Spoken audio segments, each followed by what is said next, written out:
अस्सलाम स्टूडेंट्स, कैसे हैं आप सब लोग। उम्मीद करती हूँ आप सब खैरियत से होंगे। अल्हम्दुलिल्लाह मैं भी बिल्कुल ठीक हूँ।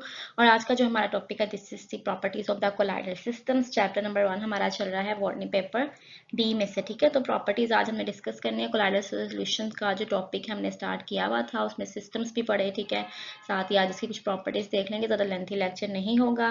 तो लेक्चर को स्टार्ट करते हैं। और सबसे पहले आपने चैनल को सब्सक्राइब कर देना है, वीडियो को लाइक करना है, ज़्यादा से ज़्यादा वीडियो को शेयर करना है और इसके बाद आपने फुल वीडियो को वॉच करना है। और इसके अलावा आप इंस्टाग्राम पे फॉलो करें और डीएम कर सकते हैं किसी भी क्वेश्चन के क्वेरीज के लिए। Let's get started. सबसे पहले अब हमारे पास क्या है, properties of the colloidal solutions. यहाँ पे 4-5 प्रॉपर्टीज हैं जिसको हम डिस्कस करेंगे। और वो क्वेश्चन जो हम पहले सब कुछ वर्ड्स और कुछ टर्म्स को देख चुके हैं, जिनकी आपको अंडरस्टैंडिंग नहीं हो रही थी कि वो क्या चीज़ें हैं, उन सब टर्म्स को जो है वो हम आज देख लेंगे, क्योंकि उनकी आएगी अब डिटेल और अब आपको समझ आ जाएगी कि जो भी हमने इफेक्ट्स वगैरह पढ़े थे, चीज़ें पढ़ी थी, वो एक्चुअल में थी क्या। So the colloidal systems have the following properties. कौन कौन सी? सबसे पहले देखें टिंडल इफेक्ट। कितनी दफा हमने टिंडल इफेक्ट पढ़ा, मैंने कुछ आपको साथ में बताया और कुछ मैंने कहा कि हम इसको डिटेल में बाद में डिस्कस कर लेंगे। ठीक है, अब देखें if a narrow beam of, यहाँ पे पूरी एक्सप्लेनेशन है कि टिंडल इफेक्ट किस तरह से होता है। If a narrow beam of light is pass through the colloidal systems, जब भी हम किसी कोलाइडल सिस्टम में से जहाँ पे डिस्पर्स पार्टिकल डिस्पर्जन मीडियम एक पूरा सिस्टम प्रेजेंट है, वहां पे लाइट की बीम को पास करते हैं। नैरो बीम यानी बारीक सी बिल्कुल। And its path can be observed, हम इसके पाथ को ऑब्जर्व कर सकते हैं, देख सकते हैं बीम कहाँ से कहाँ पे मूव कर रही है, किस तरह से उसका पूरा रास्ता है। Because the colloidal particles scatter the light. क्यों? क्योंकि कोलाइडल पार्टिकल्स लाइट को क्या करते हैं, स्कैटर करते हैं, जैसे हमने कोलाइडल पार्टिकल्स की प्रॉपर्टी में डिस्कस किया था। यानी उसके वो पाथ को और लाइट के पार्टिकल्स को अलग अलग करते हैं, बिखेरने की कोशिश करते हैं। तो जब वो ऐसा करते हैं फिर हमें पता चल जाता है कि लाइट अगर यहाँ से सीधी आ रही थी तो फिर वो नेक्स्ट कहाँ पे वो बेंड हो रही है, किधर जा रही है। तो ये सब चीजें हम इजीली ऑब्जर्व कर सकते हैं। This is called the Tyndall effect. इसी को हम टिंडल इफेक्ट कहते हैं कि कोलाइडल पार्टिकल्स जो है वो लाइट को स्कैटर कर सकें और हम लाइट के पाथ को ऑब्जर्व कर। And the path of light that appears is in a cone is known as a Tyndall cone. और अगर हम देखें कि कोलाइडल पार्टिकल्स ने लाइट को इस तरह से स्कैटर किया है कि जो पाथ बना है, जो रास्ता बना है, जिस रास्ते पे लाइट अब चल पड़ी है, वो एक कोन की फॉर्म में है। कोन का वो एक स्ट्रक्चर सा शो करिए ट्रायंगल की फॉर्म में। तो this cone is known as Tyndall cone and this property of the colloidal particle enable us to detect the presence of the colloidal particles. इससे ये फायदा होता है कि जब हम लाइट के पाथ को फॉलो करते जाते हैं, हमें पता चलता है कि अगर यहाँ पे लाइट है, इसका मतलब है कोलाइडल पार्टिकल्स ने लाइट को इधर को कहते हैं पुश कर दिया है। तो हमें इसकी वजह से ये पता चल जाएगा कि कहाँ कहाँ पे कोलाइडल पार्टिकल्स प्रेजेंट है। ठीक है, तो इस तरह हम उनकी प्रेजेंस को डिटेक्ट कर सकते हैं। इसी वजह से हम टिंडल इफेक्ट को स्टडी करते हैं, लाइट की जो बीम है उसको पास करते हैं। पर्पस क्या था टिंडल इफेक्ट के पीछे, this is the purpose, last line में है। ठीक है जी। उसके बाद हमारे पास आता है ब्राउनियन मूवमेंट। अब ये ब्राउनियन मूवमेंट क्या होता है, ये भी हमने पहले डिस्कस किया था। अब इसकी पूरी डिटेल क्या है। रॉबर्ट ब्राउन एक स्कॉटिश बोटेनिस्ट, ठीक है, एक स्कॉटिश बोटेनिस्ट है रॉबर्ट ब्राउन, जिसने 1927 में कोलाइडल पार्टिकल्स को उसने ऑब्जर्व किया। और इस ये जो ब्राउनियन मूवमेंट इफेक्ट है, पूरा इफेक्ट इसको उसने स्टडी किया। क्या क्या? कोलाइडल पार्टिकल एग्जिबिट, उसने ये कहा कि colloidal particle exhibit a random dancing hoops पर सेकंड। ठीक है, जो कोलाइडल के पार्टिकल्स है कि ये डांसिंग हूप्स शो करते हैं। डांसिंग हूप्स का मतलब आप यहाँ पे ले सकते हो कि जैसे डांस करते हुए जंपिंग करना, इस तरह की यानी मूवमेंट वो बताना चाह रहा है कि जो कोलाइडल पार्टिकल्स है वो जंपिंग करते हैं पर सेकंड। ठीक है, हर सेकंड के में यानी इतने थोड़े अरसे में बार बार वो जंप करते हैं। So this movement were termed as Brownian movement. इस मूवमेंट को नाम दिया गया ब्राउनियन मूवमेंट का। ब्राउन ने उसको डिस्कस किया था, रॉबर्ट ब्राउन ने, इस वजह से उसको नाम उसी के नाम पे दे दिया ब्राउनियन मूवमेंट। और मूवमेंट एक्चुअल में कैसी होती है, दिस इज लाइक हुप्स, जैसे आप जंप लगा रहे हो, छलांग लगा रहे हो बार बार, और वो ये जो हुप्स होते हैं ये कहते हैं छोटे छोटे छलांगों को। तो उस this is the movement of the particles, वो जो शो करना चाह रहा है, ये बताना चाह रहा है। ठीक है, so this movement is due to the bombardment of the different sides of the colloidal particles by the water molecules and prevent the colloids from the settling down। अब ये जो मूवमेंट है ये होती किस वजह से, कैसे होता है? ये ऐसे होता है कि कोलाइडल पार्टिकल्स प्रेजेंट है किसी भी सिस्टम में, तो उसको चारों तरफ से वाटर मॉलिक्यूल्स किसी ना किसी तरह उसके साथ कोलाइड कर रहे हैं, टकरा रहे हैं। उसका भी रिजल्ट ये होता है कि जो कोलाइडल पार्टिकल्स होते हैं वो जंप करना शुरू हो जाते हैं, अपनी जगह से उठना शुरू हो जाते हैं। दिस इज दी रीजन के कोलाइडल पार्टिकल ऐसी मूवमेंट शो क्यों करते हैं। और ये इस चीज में हेल्प करते हैं कि जो कोलाइडल पार्टिकल्स है वो नीचे सेटल डाउन ना हो जाए, क्योंकि वो फिर उसकी एक प्रॉपर्टी नहीं रहेगी ना कोलाइडल सिस्टम की। अगर कोलाइडल पार्टिकल साइड पे सेटल हो जाएंगे, डिस्पर्जन मीडियम ऊपर रह जाएगा, तो वो एक उसकी प्रॉपर्टी नहीं शो कर सकेगा। इसलिए फिर ऐसे होता है कि वो उसको सेटलिंग डाउन से रोकता है। और this is the effect of the, यानी ये जो इसने इसकी मूवमेंट थी इसको नाम दे दिया ब्राउनियन मूवमेंट का। नेक्स्ट हमारे पास क्या है, एडजॉर्प्शन। अब नाम से आपको पता चल रहा है कि एडजॉर्प्शन एक्चुअल में होता क्या। मैंने ये चीज आपको पहले भी बताई है कि adsorb means to adhere to a some surface, किसी भी सरफेस के साथ किसी चीज का एडहर करना। ना तो वो चीज उसके अंदर जाती है, ना वो उसको किसी तरह की उसमें कोई मूवमेंट या इस तरह की कोई चीज शो करती है। एड्सॉर्प्शन में सिंपली ये होता है कि कोई भी चीज, जैसे आपने कोई सरफेस है, टेबल सरफेस है, ठीक है, टेबल सरफेस के ऊपर ऊपर आपने कुछ भी रख दिया, चाहे आप पेपर रख रहे हो, पेन रख रहे हो, पेंसिल रख रहे हो, या अगर आप वाटर ही उसके ऊपर आप उन्हें गिरा दिया या इस तरह से कुछ कुछ आपने किया, तो मतलब अगर वो उसकी सरफेस के ऊपर ऊपर अभी पड़ा रहेगा ना, दिस इज द एड्सॉर्प्शन, यानी सरफेस के ऊपर एडहर कर जाना, चिपक जाना, रुक जाना, ठहर जाना। अब colloidal particle exhibit the high tendency to adhere to surface, ये यानी इसकी जो सरफेस के साथ ये टेंडेंसी ऑफ एड्सॉर्प्शन है, जिसको हम कहते हैं tendency of molecules and the ions to adhere to this surface, यानी सर्टेन सॉलिड्स की, जो सॉलिड्स या फिर लिक्विड्स की, किसी भी सॉलिड या किसी भी लिक्विड की सरफेस के ऊपर एडहर कर जाना, चिपक जाना, बैठ जाना, इसको हम कहते हैं एड्सॉर्प्शन। ठीक है। अब क्या होगा, विच है क्रिएट द सरफेस एरिया, ये इंक्रीज करेगी, सरफेस एरिया को बढ़ा देगी। सरफेस एरिया आपको हम क्या है कि एक सरफेस का जो पूरा एरिया होता है, लेकिन जितने उसमें पार्टिकल्स ब्रेक डाउन इस तरह की चीजें ज्यादा होती है ना, उतना ही उसका सरफेस एरिया इंक्रीज होता जाता है। तो हमें हमेशा सरफेस एरिया ज्यादा ही चाहिए होता है सेल में, खास तौर पे क्योंकि वहां पे कभी एब्जॉर्प्शन होनी है, कभी एवेपोरेशन होनी है, इस तरह के केसेस में हमें सरफेस एरिया हमेशा ज्यादा की ही जरूरत पड़ती है। तो वो इंक्रीज कर देती है सरफेस एरिया, क्योंकि जो कोलाइडल सोल्यूशन है या कोलाइडल पार्टिकल्स हैं वो उसके ऊपर एडहर कर जाएंगे किसी भी सॉलिड या लिक्विड की सरफेस के ऊपर। अब उसके ऊपर जब ज्यादा सारे पार्टिकल हैं तो वहां पे उसका सरफेस एरिया इंक्रीज हो जाएगा।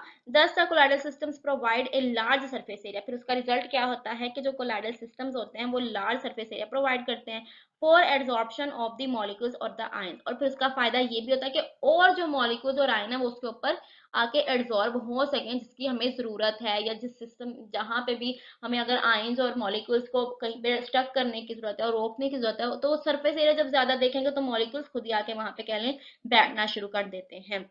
इलेक्ट्रिकल प्रॉपर्टीज, अब इसमें इलेक्ट्रिकल प्रॉपर्टीज कैसी हैं, यानी इलेक्ट्रिक फील्ड आप कह लो, चार्जेस के साथ कह लो कि किस तरह की प्रॉपर्टीज हैं। तो colloidal particles of a colloidal system और the suspension carry some electrical charges, electrical जो उसके ऊपर फेस होगा विच इज इधर पॉजिटिव और द नेगेटिव, यानी नेगेटिव और पॉजिटिव चार्जेस हो सकते हैं, जैसे क्ले के पार्टिकल्स में होते हैं नेगेटिव और पॉजिटिव चार्जेस। तो ये इसकी प्रॉपर्टी है कि इलेक्ट्रिसिटी है उसके अंदर कह लें आप, या इलेक्ट्रिकल चार्जेस हैं, या इलेक्ट्रिकल उसमें फेजेस हैं, so this is called the electrical property. And this charges result, अब जब ये रिजल्ट बनेंगे, this charges result from the adsorption of the free ions in the dispersion medium. ये चार्जेस आते क्यों हैं, ये उस वक्त आते हैं जब फ्री आयंस आके डिस्पर्जन मीडियम के ऊपर एडहर कर जाते हैं या एड्सॉर्ब कर जाते हैं। ठीक है। As a result an electric double layer is produced, उससे फिर फायदा क्या होता है कि एक डबल इलेक्ट्रिक डबल लेयर बन जाती है वहां पे, produced around the colloidal particles के अराउंड से डबल लेयर बन जाती है, यानी पॉजिटिव नेगेटिव चार्जेस की एक लेयर बनती है। तो उससे फिर ये होता है कि कभी हमें जरूरत पड़ती है इलेक्ट्रिक करंट को पास करने की, कभी हमने कुछ उसके ऊपर इलेक्ट्रिक करंट का प्रोसेस, कुछ इस तरह की चीजें देखनी होती हैं। रिएक्शंस में समटाइम्स हमें इलेक्ट्रिक फील्ड चाहिए होता है, ठीक है, सेल के अंदर जब काम करना हो, तो उस वक्त ये हमें सारी अगर इलेक्ट्रिक चार्जेस और इलेक्ट्रिक प्रॉपर्टी होगी कोलाइडल सिस्टम्स में, तो हमें डिफरेंट पर्पसेस को, डिफरेंट प्रोसेसेस को कैरी आउट करने में हेल्प करेगी। नेक्स्ट हमारे पास क्या है, प्रेसिपिटेशन। अब प्रेसिपिटेशन क्या एक्चुअल में होता है, प्रेसिपिटेशन होता है किसी भी चीज के सॉलिड पार्टिकल्स का सेटल डाउन कर जाना। ठीक है। If the electrical double layer is present around double layer present around the colloidal particle is removed, अगर इस चार्ज लेयर को रिमूव कर दिया जाए by the addition of the electrolyte उसके अंदर डाल के in the dispersed particles of a colloidal system or suspension will aggregate and finally settle down or the precipitate। मतलब ये कि अब एक आपने जो पूरी उसके अराउंड एक इलेक्ट्रिकल लेयर बनी थी, डबल इलेक्ट्रिकल लेयर, ठीक है, उसको आपने रिमूव कर दिया। रिमूव जैसे भी किया आपने, क्या उसका प्रोसेस हो सकता है कि आपने उसमें डाल दिया इलेक्ट्रोलाइट, और इलेक्ट्रोलाइट तो आपको पता है कि वो सोल्यूशन होता है जो जल्दी से टूट जाता है और अपने पॉजिटिव और नेगेटिव आयंस में टूटेगा। जब वो अपने पॉजिटिव और नेगेटिव आयन में टूटेगा तो वो फिर जो दूसरे पॉजिटिव नेगेटिव आयन की चार्जेस थी उसको अपनी तरफ अट्रैक्ट करने की कोशिश करेगा, और इसके रिजल्ट में वो जो लेयर बनी हुई थी डबल लेयर, वो उसकी रिमूव हो जाएगी। अब जब ऐसा होगा तो जो कोलाइडल पार्टिकल है ना, वो वहां पे स्टक होके नहीं रह पाएंगे। उसका क्या होगा कि वो कोलाइडल पार्टिकल्स नीचे सेटल डाउन होना शुरू हो जाएंगे, बैठना शुरू हो जाएंगे, इकट्ठे हो जाएंगे, एक दूसरे के साथ जुड़ जाएंगे, सोल्यूशन की फॉर्म जो है वो थोड़ी खत्म हो जाएगी। So this is finally called the precipitate, के वो प्रेसिपिटेट करना शुरू हो गए, कि वो बैठना शुरू हो गए नीचे से। सही है। फेज रिवर्सल अब क्या चीज है, थोड़ा सा इसको अंडरस्टैंड करें। ये थोड़ी सी कह लें टेक्निकल टर्म है। Certain lyophilic sols form and extremely viscous solid like mass called the gelatin। अब क्या होता है कि कुछ हमारे पास जो लायोफिलिक सॉल्स हैं, जो यानी वाटर या फिर सस्पेंशन मीडियम लविंग सॉल्स हैं, यानी जो सस्पेंशन मीडियम के साथ अट्रैक्शन की फोर्स शो करते हैं, ये क्या करते हैं, ये जेल्स बना देते हैं। ठीक है, जेल्स की या जेलेटिन का क्या मतलब है कि सॉलिड मटेरियल बनाते हैं, थोड़ा सेमी सॉलिड विस्कस सा मटेरियल बनाते हैं अंडर सर्टेन कंडीशंस। कुछ खास कंडीशन होती है जिसमें ये ऐसा काम करते हैं। अब इसकी एग्जांपल देख लें, जैसे एक्वस जेलेटिन हमने लिया हो, ठीक है, या फिर हमने एगर ले लिया हो और उसको सेट डाउन कर दिया हो, ठीक है, जब उसको ठंडा किया, सिंपल एक जेलेटिन की मैं आपको एग्जांपल देती हूँ, बेकरी से जेलेटिन मिलता है, जेलेटिन पाउडर। आपने वो लिया, उसके अंदर थोड़ा सा पानी डाला और उसको थोड़ा टाइम के लिए ऐसे साइड पे रख दिया। आप देखेंगे वो कुछ सेकंड्स में वहां पे ठंडा होके जब वो जमना शुरू हो जाता है, वो अपनी सॉलिड स्ट्रक्चर में, पाउडर से जो है ना, वो जेल की फॉर्म में आना शुरू हो जाता है। ठीक है, and will then form a jelly like mass. तो वो एक जेली लाइक सा मैस बनाते हैं। The conversion of the sol to the gel. अब क्या हुआ कि जो सोल था हमारे पास लिक्विड की फॉर्म में था, वो बन गया जेल। जब ये कन्वर्जन होगी, दिस इज कॉल्ड द जिलेशन। इस प्रोसेस को हम कहते हैं जिलेशन। इफ अ जेल और द जिलेशन और एगर इज हीटेड। अब ये जो जिलेशन थी हमारे पास, या जेलेटिन मटेरियल के रिजल्ट में जो हमारे पास जेल बनी थी, उसको जब हीट किया गया, उसी आप जेलेटिन को उठा के दोबारा फिर चूल्हे पे रख दो, थोड़ी सी उसको हीट दो, it will convert back to the sol. वो दोबारा सोल में वापस आ जाएगा, यानी लिक्विड बन जाएगा। The process is known as the solation. इस प्रोसेस को हम कहेंगे सोलेशन। So the property of the colloidal suspension or the dispersion is called the phase reversal। अब ये जो प्रॉपर्टी है जिसकी वजह से हम ये जेल को सोल में, सोल को जेल में जिलेशन या सोलेशन कर रहे हैं, this is called the phase reversal. इसको जो हम नाम देंगे वो देंगे फेज रिवर्सल का।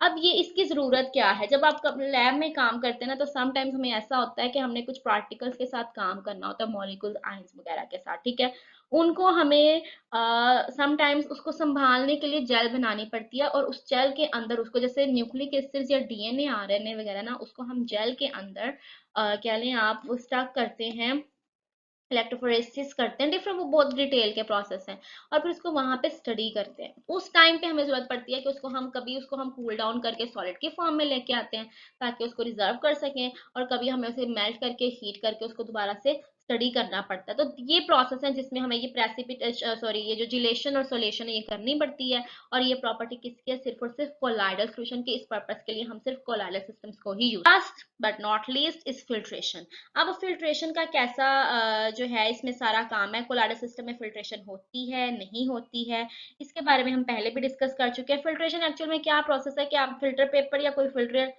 वो मीडियम होता है, उसमें से सोल्यूशन को गुजारते हो, उसका सोल्यूट पार्टिकल्स ऊपर आ जाता है और फिल्ट्रेट नीचे रह जाता है। अब कोलाइडल ये काम करते हैं कि colloidal particles can not pass through the parchment membrane. Colloidal particles parchment membrane में से गुजर ही नहीं सकते, और जिसको हम कोलाइडोन का नाम देते हैं, कोलाइडोन लाइक पार्टिकल्स। अब होता क्या है, जैसे like the particles of the true solution में जबकि ऐसा इजीली हो जाता है, ट्रू सोल्यूशन फिल्टर में से गुजरता है, क्योंकि आप उसको फिर सोल्यूट और सॉल्वेंट को अलग अलग नहीं कर सकते, तो वो आराम से उसमें से गुजर जाएगा, जो भी पार्चमेंट मेम्ब्रेन होगी, फिल्टर पेपर होगा, कुछ भी आप यूज करने की कोशिश करें। लेकिन जो कोलाइडल सिस्टम्स होते हैं या कोलाइडल सॉल्यूशंस होते हैं, वो ऐसा नहीं कर सकते, क्योंकि उसमें आपको पता है कोलाइड्स है, कोई सॉलिड से पार्टिकल्स हैं, और वो एक मिक्सचर बनाते हैं जेल लाइक, वो मूव ही नहीं कर पाते, उसके अंदर से गुजर ही नहीं सकते, ठीक है। However, the colloidal particles cannot be separated from the dispersion medium। और फिर उसका ये भी होता है कि वो अपने dispersion medium या solvent जो है उससे भी वो सेपरेट नहीं होते, क्योंकि वो एक होमोजेनियस सा मिक्सचर बनाते हैं, ठीक है, उससे आप उसको अलग नहीं कर सकते। विद ऑर्डिनरी फिल्टर पेपर, जो बिल्कुल आम सा फिल्टर पेपर है, उससे तो बिल्कुल भी ये तो मतलब ये कि जो ये कोलाडल सॉल्यूशन वगैरह है, ये बिल्कुल भी जो फ़िल्टर पेपर है उसमें से पास आउट जो है वो नहीं हो सकते। बिल्कुल आप उसको आम सिंपल पेपर पे फ़िल्टर पेपर में से जो है वो सेपरेट नहीं कर सकते, ठीक है? So this property of the colloidal solution और the colloidal dispersion is used to separate them from the true solution. इससे फिर ये फ़ायदा होता है कि हम कोलाइडल सॉल्यूशन को ट्रू सॉल्यूशन से अलग कर सकते हैं by the process of dialysis. यानी जब हम डायलिसिस करते हैं, डायलिसिस का प्रोसेस कैरी आउट करते हैं, फिर उससे फ़ायदा ये होता है कि जो कोलाइडल सॉल्यूशन है वो फिल्टर पेपर पार्चमेंट मेम्ब्रेन उसमें से नहीं गुजरता, जबकि जो ट्रू सॉल्यूशन है वो गुजर जाता है। तो फिर हम आसानी से कोलाइडल सॉल्यूशन को अलग और ट्रू सॉल्यूशन को अलग कर सकते हैं। तो ये जो है ये भी एक इसकी अच्छी प्रॉपर्टीज है कोलाइडल सॉल्यूशन की, क्योंकि हमें समटाइम जरूरत पड़ती है कि हम अलग अलग कर सकें दोनों तरह के सॉल्यूशंस को। This was today's lecture. I hope कि लेक्चर आपको बहुत ज़्यादा पसंद आया होगा, और अगर पसंद आया हो तो आप लाइक करें, शेयर करें, सब्सक्राइब करें। मुझे दुआ में याद रखें। अपना बहुत ज़्यादा ख्याल रखें। अल्लाह हाफिज़।